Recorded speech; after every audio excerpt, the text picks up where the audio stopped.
শুভরাত্রি বন্ধুরা, আকাশে চাঁদ দেখতে পাচ্ছ? সবাইকে জানাই শুভ দোলযাত্রার অনেক অনেক শুভেচ্ছা, অগ্রিম শুভেচ্ছা।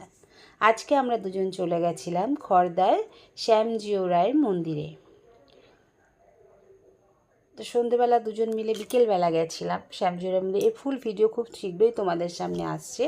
আর এই দেখো মন্দিরটা, আর ওই দেখো বসে রয়েছেন রাধা গোবিন্দ। কত মানুষের ভিড় দেখতে পাচ্ছ রাধা গোবিন্দ যুগল মূর্তি।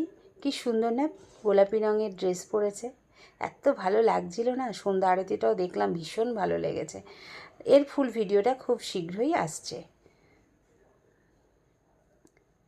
কি সুন্দর মন্দিরটা। আর বিকেলবেলা দেখো মন্দিরে কত লোক এসেছে। কাল তো দোল পূর্ণিমা, আজকে পূর্ণিমা তো লেগেই গেছে। পূর্ণিমা উপলক্ষে প্রচুর লোক এসেছে পুজো দিতে। তা আমরা দুজনে গেলাম, ঠাকুরের দর্শন করলাম। আর ওই দেখো আবারও দেখা যাচ্ছে রাধা গোবিন্দকে যুগল মূর্তিতে, কি ভালো লাগছে না? তোমরা কারা কারা শ্যামজিওর মন্দিরে গেছো খড়দায় কমেন্ট করে জানিও। আর এখানে রয়েছে গৌরনীতায় দুটো মূর্তি। খুব সুন্দর মন্দিরটা, আমার তো ভীষণ ভালো লেগেছে। মন্দিরে গেছি, ফটো না তুললে হয় ভালো, যে দুজন মিলে একটু ফটো তুলে নিলাম। আর দেখো সবাই দোলে